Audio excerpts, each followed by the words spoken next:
Muy buenas tardes a todos, ¿cómo están? Buenas tardes, profesor. Buenas tardes, profesor. Bueno, el profesor Darío tuvo un inconveniente para continuar con la clase, así que voy a estar retomando justamente el desarrollo, ¿sí? ¿Me podrían ayudar diciéndome en qué unidad, o sea, en qué parte de la unidad se quedó? Por favor.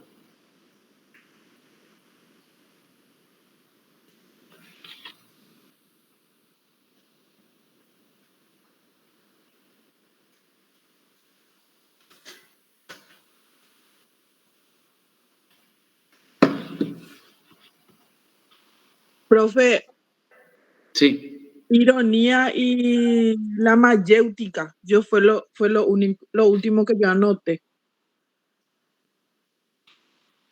Eh, Ahí está. Dice, Esta diapositiva entonces, ¿sí? sí, hasta ahí. Bueno. Ahora bien, vamos a ver un poquitito entonces el estudio de lo que sería la dialéctica desarrollada por Hegel y por Marx, ¿sí? Bueno, Platón obviamente fue un discípulo de Sócrates, ¿verdad? También afirmó que la dialéctica es el discurso permanente del cual se vale el hombre para llegar al conocimiento perfecto, ¿sí? Entonces, cuando nosotros hablábamos de la dialéctica, ¿qué era lo que nosotros teníamos que tener en cuenta? El hablar, el expresarnos unos con otros, ¿sí? Una idea de la que yo tengo, ¿verdad? Fernando Sebastián tiene otra idea, Oliver tiene otra idea, Patricio tiene otra idea, ¿sí? A partir del diálogo nosotros obviamente teníamos ese discurso permanente. O sea, yo quería convencerle justamente a alguien a los efectos de que nosotros podamos tener un entendimiento y llegar a una conclusión. Hegel obviamente pertenece a la corriente filosófica, él lo que buscaba era el idealismo absoluto, su alma fundamentalmente es la fenomenología del espíritu, para obra que le valió el título de doctor en sabiduría del conocimiento a los 24 años. Considera la dialéctica como un método de la filosofía, conocido como el método dialéctico hegeliano, y afirmó que desde el método se podía explicar absolutamente toda la historia desde la corriente idealista, ¿sí? Cómo venían evolucionando las situaciones a lo largo de los tiempos. El método de Hegel constaba de una tesis que era la afirmación de algo, una antítesis, la negación de lo mismo, y una síntesis que era la negación de la negación. ¿Sí? Ese era el método que él utilizaba. Entonces, la tesis, bueno, para ejemplificar es el hombre, la antítesis, la tierra, y la síntesis, el trabajo. ¿Sí? Entonces, volviendo un poquitito más, la tesis es el capitalismo, la antítesis es el proletariado y la síntesis es la lucha de clases. ¿Sí? Entonces nosotros acá podemos ver que hay un antes, ¿verdad? Lo negativo a eso, ¿verdad? O lo contrario a eso, y obviamente un subsecuente. ¿Hasta ahí estamos bien? Profe, ¿puedes repetir otra vez? Tesis, antitesis y el otro era que La dijiste. síntesis Sí, y ese era la lucha de, ¿qué dijiste? de clases. Y ¿Sí? antes de ese, el primer ejemplo. Sí, primero vemos que nosotros tenemos una tesis, ¿verdad? En la cual nosotros vamos a hablar del hombre. ¿Sí? Partiendo de la base del hombre, la antítesis va a ser la tierra. ¿Verdad? Y por ende, con la síntesis vamos a llegar a lo que sería el trabajo. Ahora bien, cuando hablamos otra vez en otro ejemplo, vamos a hablar de la tesis con relación al capitalismo. Y ustedes van a decir, sí, el capitalismo funciona porque mientras hay capital hay movimiento. Bueno, y posteriormente viene la antítesis, ¿verdad? Que es el proletariado, ¿verdad? El proletariado es justamente todo lo contrario, pero lo que busca es justamente, a partir del nivel medio-bajo, es subsistir, ¿sí? Entonces, la síntesis vendría a ser la lucha de las clases. ¿Está bien? Entonces, ese era el método que utilizaba Hegel. Bueno, la dialéctica aplicada por Marx. Y acá nosotros tenemos, bueno, a partir de este dibujito se van a ir haciendo la idea, ¿sí? Pueden ver bien el dibujo, ¿verdad? Sí, profe. Bueno, Karl Marx se basa en la dialéctica de Hegel, por qué y cómo. ¿En qué consiste una dialéctica de Friedrich Hegel? En la dialéctica hegeliana postula que la sociedad humana se acerca al ideal, la idea absoluta, mediante una larga sucesión dialéctica, en la cual cada solución o cada síntesis, ¿verdad?, con relación a la tensión entre los opuestos, ¿verdad?, que son las tesis y la antítesis, para a su vez hacer la tesis de del siguiente proceso dialéctico, ¿verdad?, hará que no queden más oposiciones por ser resueltas. Entonces, ¿qué pasa? Ustedes me van a decir, vamos a suponer, nosotros estamos hablando con relación al examen, ¿sí? Entonces yo hice el examen por A o Z motivo, ¿verdad? Yo me equivoqué, ¿verdad?, en un concepto en el cual obviamente ustedes van a defender su postura, ¿sí? ¿Cuál va a ser su postura? Bueno, ustedes van a tener una postura, no, tiene que ser de esta manera, porque en el libro dice esta manera, ¿sí? Bueno, entonces yo voy a hacer justamente lo subsiguiente a los efectos de ver cuál era el problema que se suscite para con eso. Bueno, entonces yo le voy a decir, bueno, nosotros tenemos que enfocarnos en este punto o en tal punto. A los efectos, obviamente, de poder encontrar un punto medio entre nosotros. Ahora bien, cuando nosotros encontramos el punto medio entre ambos, entonces nosotros vamos a tener que todas las soluciones se pudieron, obviamente, deducir. Entonces ya no queda duda, ni de mi parte, ni de la parte de ustedes, ¿sí? Entonces, cada rayita que ustedes ven ahí, de forma vertical y horizontal, entonces son una idea, ¿verdad?, de la cual yo tengo en un sentido y ustedes tienen en otro sentido. Ahora, ¿por qué en el medio nosotros tenemos más? Porque estas ideas son conexas, ¿sí? Entonces ahí es donde nosotros llegamos al punto cual, o sea, al punto tal que ya no tenemos ninguna duda y que quedan, obviamente, o sea, ya no hay más ninguna otra opción que resolver, Profe, ¿sí? entonces el medio, ese punto medio sería las soluciones que ya se le da a los problemas que vamos teniendo en nuestra dialéctica, vamos a decirle. Así mismo. ¿Por qué? Porque por medio de la conversación, ustedes van a hablar, ustedes van a poner su postura, yo voy a tener mi postura y entonces obviamente vamos a llegar a una conclusión, ¿sí? Esta conclusión va a ser la del medio porque obviamente ya no hay nada más que resolver, ¿sí? Entonces ahí ya estamos ya en una mezcla de ideas. Sí, bro. Bueno, esta dialéctica aplicada por Marx, bueno, se da prácticamente en todos los ámbitos. Bueno, y lo que siempre se busca es tratar de llegar a la verdad. Ahora bien, acá ustedes van a ver en esta gráfica y vamos a hacer una representación ya real con lo que nosotros vivimos el día a día en el Poder Judicial, que obviamente va a ser la labor de ustedes también. Ustedes van a tener una tesis, una antítesis y una síntesis, ¿sí? Vamos a decir que el rojo va a ser el fiscal, ¿sí? El fiscal tiene la posibilidad o tiene que tener la carga de la prueba, ¿sí? Entonces el fiscal debe de probar. Después viene la defensa, ¿sí? La defensa obviamente va a tener que manifestar algo, ¿sí? Va a tener obviamente la negativa con relación a lo que dice el fiscal. Bueno, por ejemplo, el fiscal dice, sí, la robó. Entonces yo voy a decir, no, no la robé. Y obviamente después el juez va a determinar y va a fallar con relación a eso, ¿sí? Entonces el juez tiene una síntesis, ¿verdad?, donde obviamente él llega a una conclusión y a un veredicto. Acuérdense que nosotros tenemos tres instancias, ¿sí?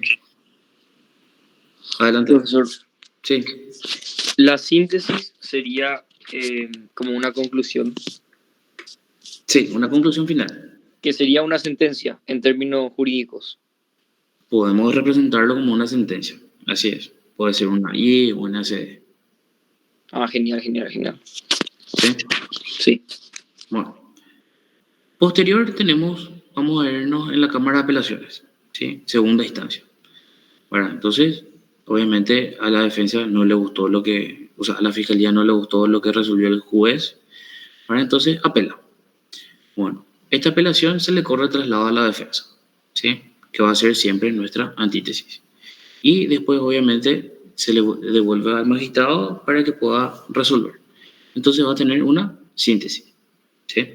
Segunda instancia, ¿está bien? Vamos a suponer que volvió a salir en contra, ¿sí?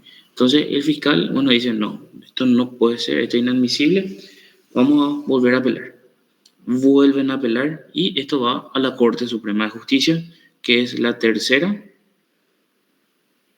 Instancia. instancia. Bueno, entonces la No es lo tercera mismo. instancia ocurre de nuevo, ¿sí? El fiscal interpuso la casación, se le corre traslado a la defensa contesta, ¿y quién debe resolver? ¿Quién resuelve en la Corte Suprema de Justicia? Los ministros, profesor, ¿Cuántos ministros son? 9, No, ¿no? no, La Corte. la Corte. profe. Muy bien, Ayeli. 3. Porque obviamente nosotros estamos hablando de la sala penal.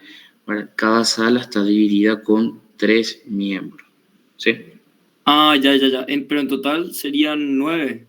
En total de los ministros son 9, pero quienes van a entender una casación son 3. Sí, entiendo. ¿Sí? No es que resuelven todos al mismo tiempo. Claro. O sea, no es una plenaria que se da ahí. Entonces, cada miembro, ¿verdad? Cada sala tiene sus miembros. Sí.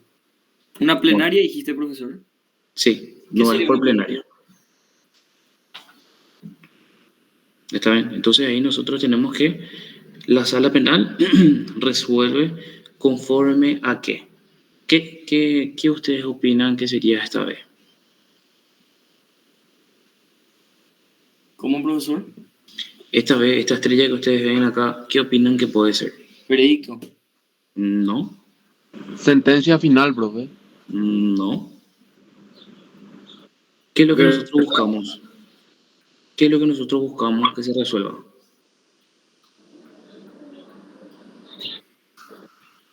A ver, Gloria. ¿El sobreseguimiento definitivo? No, ¿No? no. ¿Verdad? La verdad. Acerté, profesor, la verdad era. Acertaste, sí. Porque, o sea, lo que nosotros buscamos realmente es la justicia, ¿verdad? ¿Y cómo vamos a tener la justicia? Por medio de, obviamente, las pruebas, para que nosotros podamos distinguir eso y que, obviamente, el magistrado pueda velar nuestras garantías y, obviamente, ir concluyendo con relación a la verdad. En la clase pasada, ese de Gloria estaba diciendo que te llevas esa arema. Bueno, así nomás, con la práctica.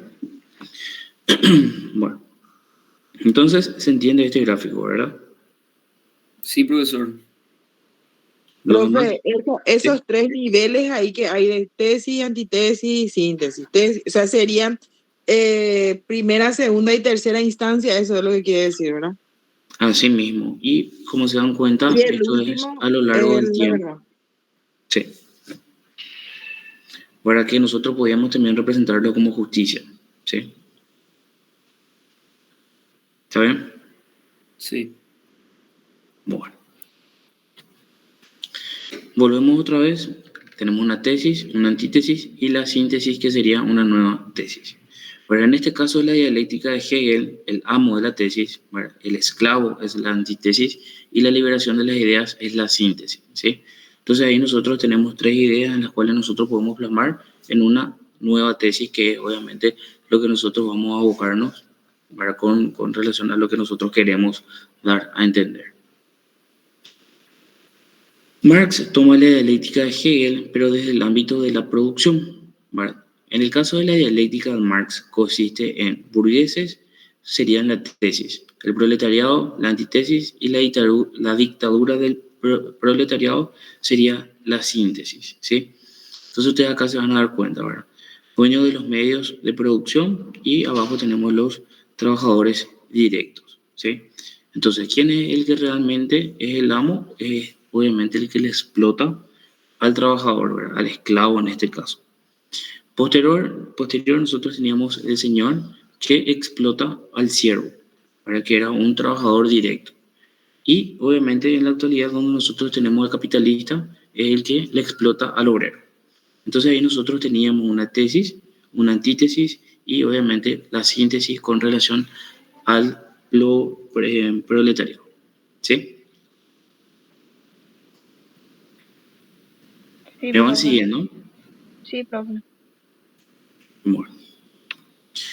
Bueno, vamos a ver un poquitito la definición del argumento o cuando nosotros hablamos de una argumentación. El argumento es la manifestación con razones de la verdad o falsedad de una proposición, ¿sí? Y cuando hablamos de una argumentación es el conjunto de argumentos tendientes a una finalidad dialéctica determinada, ¿sí? Entonces, para que ustedes se puedan dar cuenta de cuál es la diferencia entre el argumento y una argumentación, ¿sí? ¿Hasta ahí estamos bien? ¿Entienden cuál es la diferencia? Profe, ¿puedes dar ejemplos? Sí puedo dar ejemplos. A ver, cuando nosotros vemos el argumento de por qué ustedes no asisten a clases. Bueno, tengo mi mamá enferma, me operé, me caí, no había agua, ¿sí? Ese es el argumento por el cual ustedes no hicieron algo y es objeto de decir verdad o falsedad. ¿Está bien? Ahora bien, la argumentación. Ahora, cuando vemos, dice, el conjunto de argumentos tendientes a una finalidad dialéctica determinada. ¿Qué es lo que yo quiero dar a entender? El argumento, el por qué, ¿verdad? Mi resolución está fundada en estos argumentos. ¿Sí? Yo tengo un argumento, ¿verdad? ¿Por qué no asistí a la audiencia? Tengo otro argumento porque la prueba fue inválida. Tengo otro argumento, ¿verdad? Porque el acta de defunción no estaba escrita, ¿sí? Entonces, en mi argumentación yo voy a utilizar todos esos argumentos para que yo pueda darle una consistencia. Esa consistencia es lo que me va a dar la certeza y obviamente yo le puedo decir al juez con mi argumentación que lo que yo estoy diciendo es cierto. ¿Sí? ¿Se entiende? Sí, profesor. Sí, se entiende, profe. En Bueno, el caso de la niñez, por ejemplo, la argumentación, en el sentido de la argumentación se toma, o en el caso mío, por ejemplo, la que es la decana actual, me ayudó bastante a buscar una argumentación válida de otro tipo de contextos jurídicos en cuanto a menor. Y si no, ella sabe bastante sobre menor. Y si no hubiese ella guiado en esa argumentación, difícilmente yo hubiera llegado a la finalidad de eso. bueno, entonces se dan cuenta que es importantísimo esa situación, ¿sí? Guillermina, adelante. Profe, entonces lo que entiendo es que argumento sería como, para ponerlo de manera práctica, como toda la documentación que yo necesito para poder fundamentar todo lo que dialécticamente yo voy a estar expresando para poder defender esa situación. O Así sea, mismo. yo como abogada, mis argumentos son las pruebas que yo tengo para poder defender frente al juez o al fiscal a mi defendido, con mis argumentaciones. Y eso lo hago a través de mi argumento. Así sería. Claro, de tu argumentación. Sí, yo voy a argumentar todo eso dialécticamente, voy a palabrearle, le voy a hacer entrar en razón, le voy a hacer, ¿cómo es que dijo el profesor la vez pasada? Le voy ¿para qué te voy a decir? Persuadir. Hacer persuadir, ahí está, persuadir, ¿verdad? Pero todo eso con los argumentos que yo tengo, que son las pruebas. ¿Está bien? Así sería. Excelente. Ahí estamos bien. Bueno, entonces se entiende, ¿verdad? ¿Cuál es la diferencia? Ahora bien, ¿cuál es la relación entre la argumentación jurídica y la dialéctica? ¿Verdad? Que es lo que justamente estaba diciendo Guillermina. Ahora, si la argumentación es la expresión lingüística del razonamiento, necesariamente ella debe estar o debe de utilizar una dialéctica permanente, pues la dialéctica del derecho significa el arte de discutir sin ánimos de ofender, ¿sí? Entonces, lo que nosotros siempre vamos a tener que tratar de buscar es una solución de un conflicto mediante un diálogo, ¿sí? En todos los ámbitos, ya sea, vamos a hablar de elección de delegados, bueno, entonces tenemos que hablar, tenemos que sentarnos y dialogar. Tenemos un juicio. Bueno, dentro del juicio, bueno, yo tengo que tener obviamente una postura, la otra parte va a tener una postura y ¿quién va a resolver? El magistrado, ¿sí? Entonces, obviamente, siempre es sin ánimos de discutir y obviamente de ofender. ¿Verdad? ¿Por qué? Porque yo lo que quiero es demostrar mi buena postura y mi buena conducta. Me aguardan un segundito, voy a buscar una toma corriente y estoy otra vez con ustedes. Dale, profe.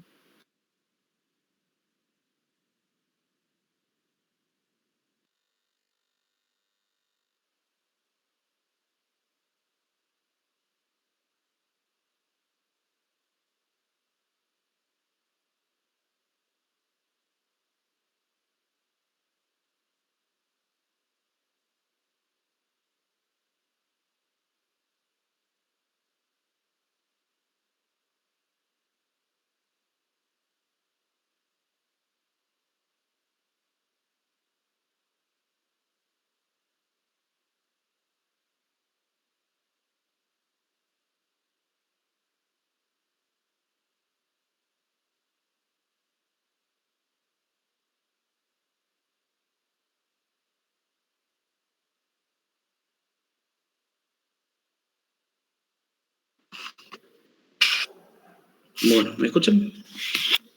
Sí, profesor. Sí, profe. Bueno, nos quedamos entonces en, bueno, las divisiones fundamentales del argumento entonces, ¿sí? Entonces, ¿cuál es la definición real que yo tengo que tener con relación a este argumento? Bueno, el argumento es el objeto de una bipartición fundamental considerando por una parte de la prueba y por la otra la demostración.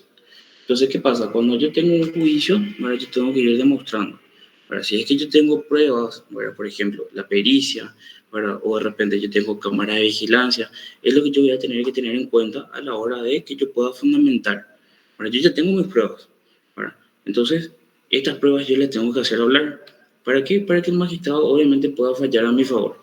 Pero realmente es el juez, es el que tiene que estar convencido para de que lo que yo estoy diciendo es la verdad. ¿Y cómo se hace eso? A partir justamente de todas las pruebas. ¿Sí? Sí, profesor. Bueno, la prueba. Y acá vamos a ver un poquitito. La prueba es la manifestación de la realidad de un hecho. ¿Sí? ¿Por qué la realidad de un hecho? Porque si es que yo tengo un pagaré, entonces yo voy a poder demostrar de que la firma le corresponde a la persona. Bueno, puede venir la persona a reconocer, ¿verdad? Y ya está, todo bien. ¿Qué pasa si la persona no reconoce? Entonces nosotros ahí tenemos que recurrir a un perito. El perito es el que nos va a dar justamente, ¿verdad?, la validación si es que ese documento es verdadero o es falso. A partir de ahí, entonces nosotros pasamos a lo que sería la demostración. ¿Y qué es la demostración? Bueno, es que yo pueda manifestarle, bueno, obviamente al fiscal, al juez, de que la verdad de una tesis, ¿verdad?, de lo que yo estoy diciendo, ¿verdad?, es sólido y consiste en justamente toda la manifestación que yo hice, que puede ser razonada de una manera verdadera o una manera falsa. Entonces, a partir de ahí se muestran los hechos, ¿verdad?, con relación a la tesis. Entonces dijimos que la tesis, ¿verdad?, que el argumento manifiesta de una forma razonada, ¿verdad?, ya sea verdad o ya sea falsa, de una proposición, y por lo tanto la prueba de la manifestación razonada con relación a la verdad y la falsedad de una proposición fáctica, y también la demostración es la manifestación de la verdad o falsedad de una proposición abstracta, que obviamente es la tesis. Entonces, ¿qué pasa? Nosotros necesariamente deberíamos de probar. Si nosotros no probamos, entonces obviamente nosotros no vamos a tener la de ganar. ¿Sí? ¿Cuál es el ámbito de la demostración? Respecto a las posibilidades de la demostración, se puede proceder a advertir que no todas las tesis son demostrables. Lo que equivale a decir es que no es posible demostrar todo, ¿verdad? O sea que la demostración, al igual que la definición, tiene sus límites. ¿Sí? El límite inferior constituye las proposiciones expresivas de la percepción inmediata. Por ejemplo, estoy escribiendo, ¿verdad?, no es una manera de manifestar de que estoy demostrando. ¿Sí? Por ejemplo, yo estoy estudiando, no significa que yo voy a poder probar que yo estoy estudiando. ¿Sí? Porque obviamente ustedes pueden decir, estoy atendiendo la clase, ahora yo le digo, por ejemplo, a Matías Rodríguez, prende tu cámara y bueno, él está con el teléfono, por ejemplo. ¿Sí? O que de repente le diga al CIE, vos estabas estudiando, sí, estoy atendiendo la clase, pero estoy trabajando a la par. ¿Sí? Entonces, nosotros no tenemos manera de demostrar esa situación. Ahora bien, el límite superior constituyen aquellas proposiciones racionales expresivas de una tesis, cuya verdad es inmediatamente evidente por sí misma. No admite ninguna demostración. Por ejemplo, el todo es mayor que las partes. Bueno, por razón de la inmediata evidencia resulta que esto es indemostrable. Entonces, ¿qué pasa? Si es que yo tengo una cámara de vigilancias, bueno, entonces yo puedo ver la cámara y necesariamente eso va a ser lo que yo estoy viendo, no va a ser otra cosa. Bueno, entonces no va a tener una prueba en contrario. ¿Sí? Por eso es que es muy importante actualmente una cámara, ¿verdad? Una grabación a los efectos de que yo pueda demostrar en correlación a mi juicio. Y a partir de ahí yo voy a llegar a una verdad. ¿Está bien? Profesor, no estoy entendiendo la diferencia entre los límites. Límite inferior y superior. ¿Se puede repetir? Sí. Cuando nosotros tenemos un límite inferior es cuando yo no puedo demostrarlo. ¿Sí? O sea, yo tengo que... no voy a poder demostrar. Ahora, por ejemplo, yo sé que vos estás conectado porque está tu cámara prendida, pero ¿qué pasa si es que vos tenías otra ventana abierta y estabas escribiendo por WhatsApp y no estabas atendiendo la clase? Pero yo te puedo ver. Uh-huh. Entonces yo no puedo demostrar, ¿verdad?, de que vos estás haciendo otra cosa porque obviamente yo no puedo ver qué es lo que vos estás haciendo. ¿Sí? Sí. Bueno, entonces, ese es el límite inferior. Y cuando hablamos del límite superior, es cuando realmente yo ya no puedo cambiar esa situación y tiene que serlo de esa manera. El ejemplo tal es que el desarrollo de un video, ¿verdad?, o de repente una grabación en el cual se note que yo esté hablando y que yo esté manifestando algo. ¿Sí? Claro. Bueno, Se entonces, pueden ver todos los detalles en el límite superior. así mismo. A ver, es la misma cosa, es que imagínense hasta dónde puede ir esto. ¿Qué pasa si es que el candidato Pepito Pérez, ¿verdad?, es candidato a presidente y dice, cuando yo llegue al poder, les prometo que van a tener todo un trabajo digno? ¿Él está prometiendo algo en serio? No, No. ¿Por qué? porque no tiene la capacidad de cumplir. Por un lado, después, ¿qué más? Porque tiene un límite inferior. No ve el panorama completo. Bueno, entonces, mira, si es que yo me pongo del otro lado, yo me voy y le digo, ¿sabes qué, señor presidente? Mira, vos acá en este video me prometiste a mí, bueno, porque yo obviamente soy ciudadano, me prometiste a mí que yo iba a tener un trabajo seguro. ¿Dónde está mi trabajo seguro? Acá, la filmación. ¿Sí? Entonces, ¿qué pasa? Bueno, hay una forma de demostrar.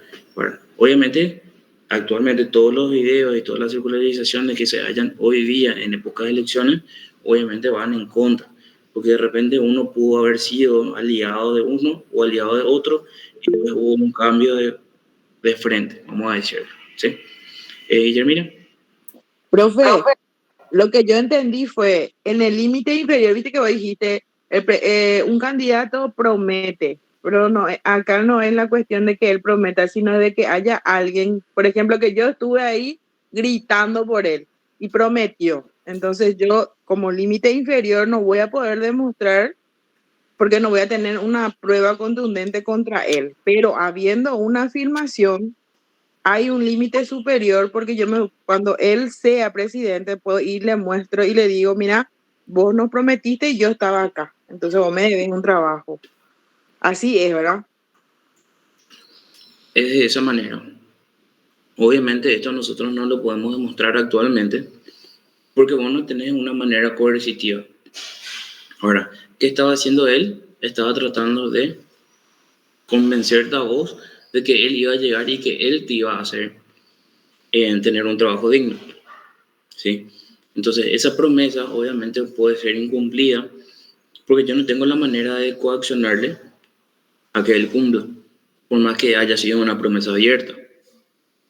No, ¿Sí? claro, pero a modo de ejemplo, va por ahí las cosas, ¿verdad?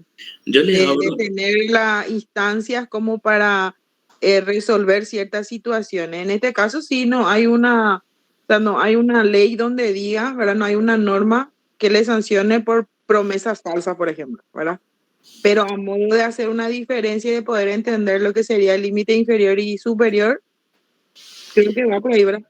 Claro, imagínense que el pagaré es una promesa de pago, ¿sí? ¿Sí? Ustedes saben que eso, ¿verdad? Sí. Pagaré al señor fulanito de tal en el plazo de tanto tiempo, en el lugar tal, el monto de tantos guaraníes, ¿sí? Y es escrito, ¿sí? Ahora, la formalidad que yo diga y que yo le diga a usted, les prometo a ustedes que van a pasar, ¿sí?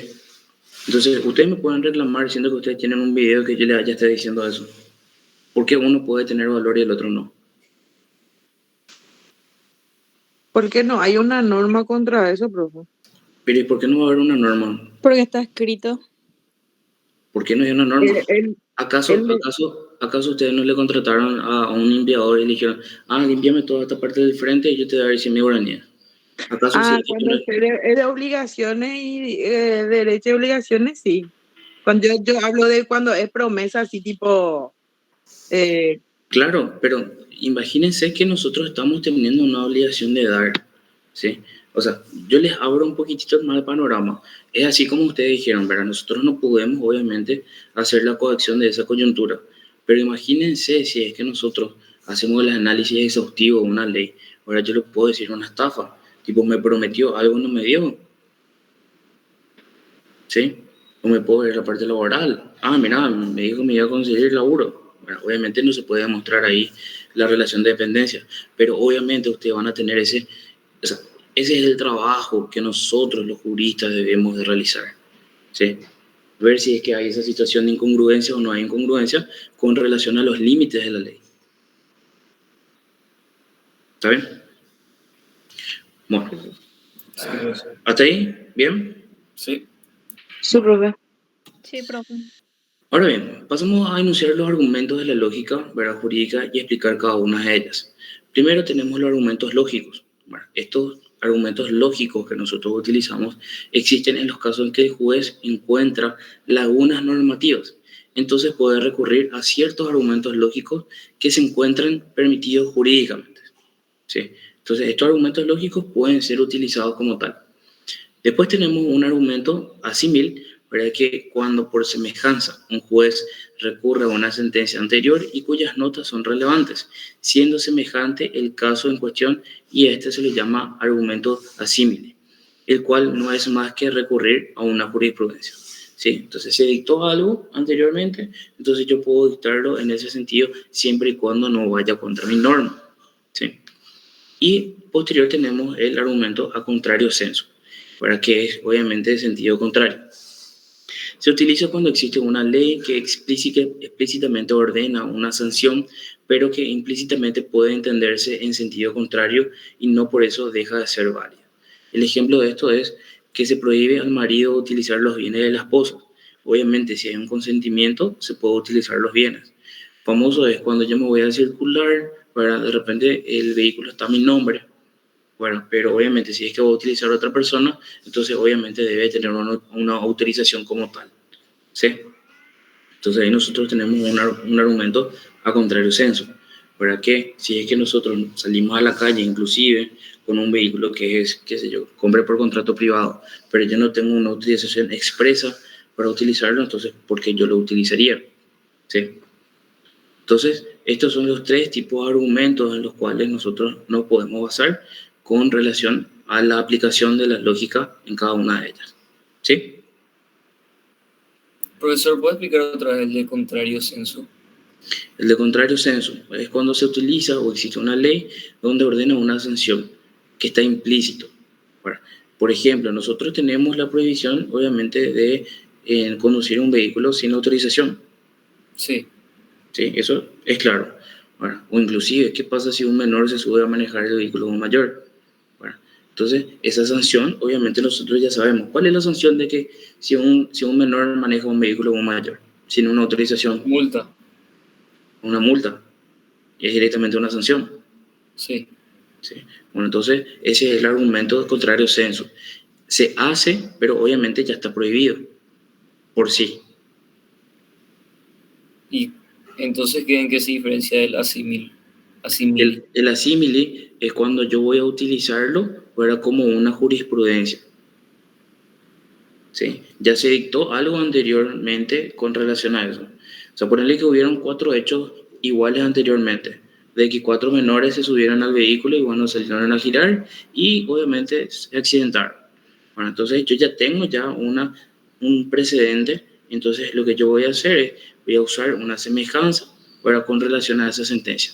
Entonces, mis notas relevantes son, por ejemplo, hubo una incongruencia con relación a lo que dijo la criatura y lo que dijo el padre, o que de repente el padre nunca le dio una autorización para manejar. Entonces ahí nosotros nos vamos a encontrar en una situación tal que nosotros vamos a tener una normativa en la cual yo obviamente voy a sancionar en el mismo sentido. O sea, no voy a poder cambiar. ¿Me explico? Profesor, sí. Y el de contrario sensu dice ahí que implícitamente puede entenderse en sentido contrario y no por eso deja de ser válido. Claro. ¿A qué se refiere con eso el sentido contrario? Por eso, vamos a decir otra vez, ¿sí? Si yo tengo una propia... el vehículo que vos estás utilizando, ¿sí? Está tu nombre. Bueno, ¿qué pasa si yo quiero utilizar ese vehículo en la vía pública? ¿Puedo hacerlo? Solo con mi consentimiento. Bueno, solamente con ese consentimiento. ¿Y si no tengo el consentimiento? Y puede hacer, pero va a tener una sanción. En teoría tendríamos que tener una sanción. Sí. ¿Sí? ¿Se cumple? Y va a depender del caso del profesor. Si es tu señora la que sale, obviamente vos le vas a decir, señor policía, mi señora llevó el auto. Y no sé, depende, si estoy así en una situación de divorcio, le digo que no use y usa, pero normalmente obviamente va a poder usar. Yo le digo, mira, yo soy su señora, yo soy su esposa, mira, acá está, yo soy fulanita de... Vamos a suponer, ¿sí? Bueno, entonces, Claro. ya entendemos entonces qué es el argumento contrario al censo. ¿Está bien? Sí. Sí, Mariam. Profe, Gloria.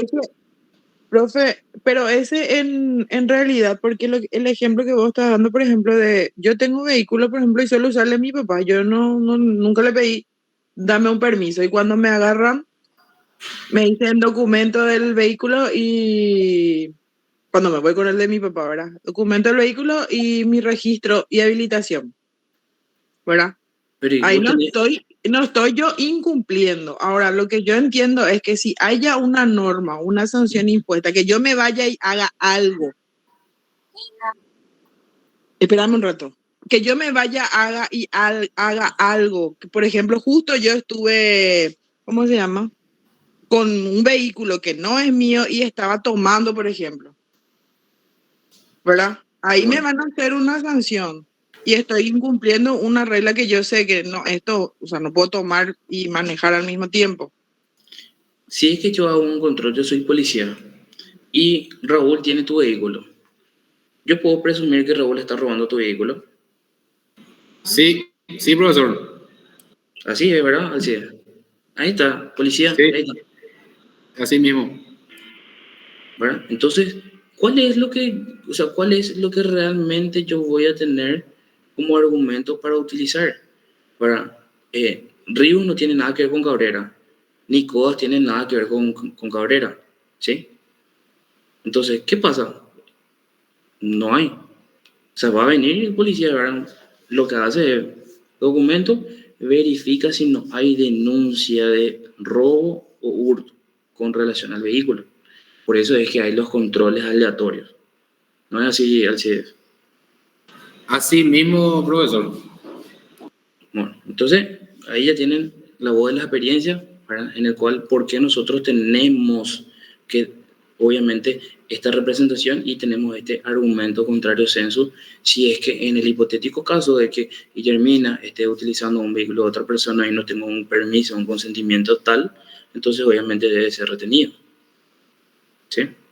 Ah, profe, entonces por eso es que, sí, ahora que me viene en la cabeza, cuando nosotros trabajábamos, bueno, yo, ¿verdad? Trabajaba en en un lugar de importador a los vehículos, sí o sí, la persona que va a ir llevando las mercaderías tiene un permiso para que justamente no le hagan ese tipo de problema en las rutas. Entonces, él tiene permiso de estar manejando ese vehículo con esas características.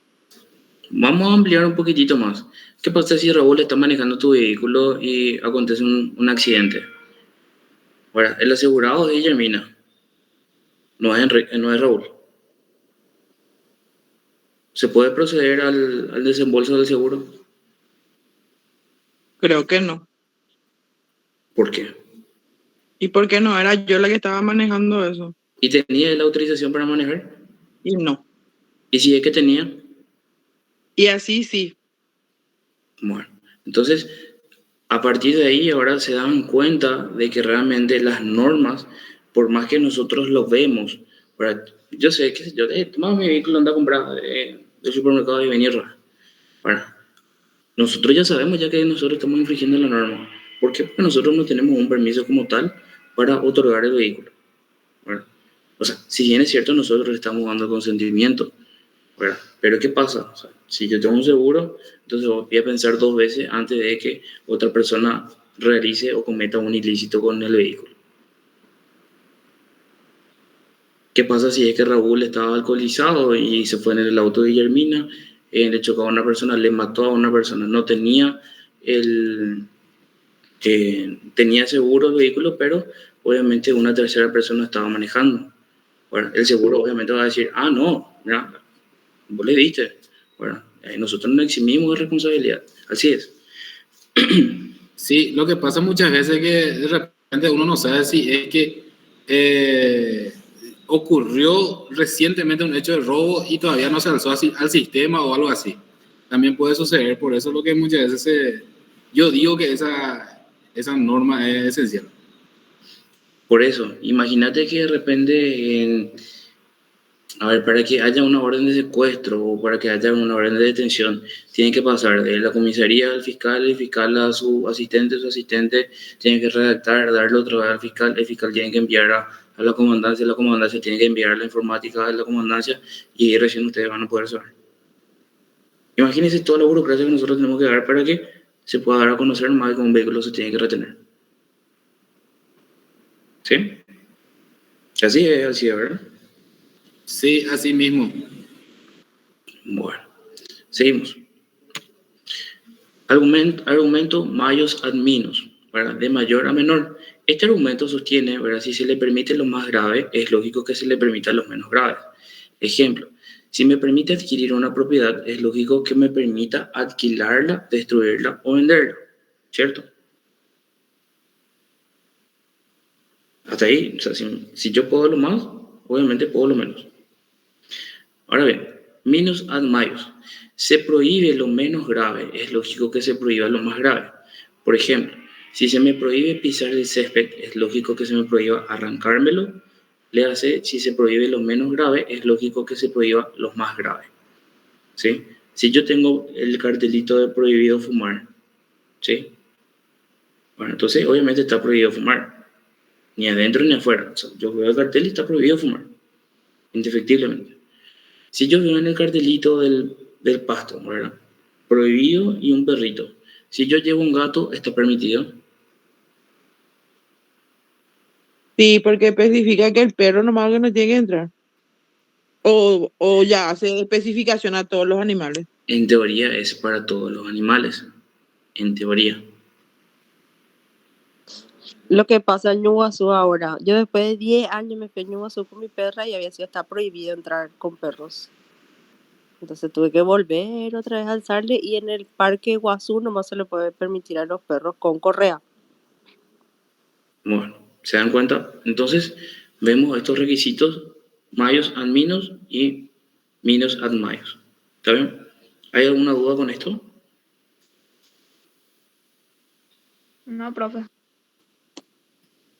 Bueno. Entonces, con esto nosotros podemos dar por terminado la unidad número 8. ¿Verdad? Espero que se haya entendido, ¿verdad? Si es que hay alguna duda, entonces es oportuno que lo digan ahora. Raúl. Profesor, ¿puedo subir las diapositivas al Classroom. Sí, sin problema. Voy a pasar. Dale, excelente. Bueno, muchas gracias por la clase, profesor. Disculpen que no es el mismo nivel que el profesor Darío Echeverría, ¿verdad? Pero estamos tratando de alcanzar. ¿Por qué así? No, porque el profe sabe mucho el profesor Darío. Así que Excelente estuvo su clase, la verdad. Pero vos, profe, no te quedas atrás. no. Yo en serio le admiro bastante al profe. Y ustedes saben que él está metidísimo con todo lo que es el tema del lavado de dinero. Es un crack, les digo. Eso es muy interesante. Él está en el Poder Judicial, él está en atención permanente, trabaja con todos, pero indefectiblemente todos los jueces de garantía. Así que, Pequeño y gran dato ese. sí. Bueno, señores, les paso el material y yo voy a continuar trabajando y ustedes van a continuar con su tarde. Bueno, muchas gracias por la participación. Vamos a rendir ahora, profe. ¿Qué pasó, Tania? Vamos a rendir. Ah, bueno, éxito entonces para el examen. Gracias. Gracias, Bueno, profe. nos estamos viendo entonces el próximo martes. El próximo Muchas martes, gracias, profe, por la clase. Armin Echeverría me va a dar la clase el próximo martes. Dale. Profe, ¿la Chao, asistencia profesor. vas a mandar o así nomás? Gracias por abordarme. Ahora voy a poner. Dale, gracias, profe. Chao, Gracias, chao. Gloria. Chao, Listo. chao. Chao, chao. Chao, profesor. Chao, profe. Chao.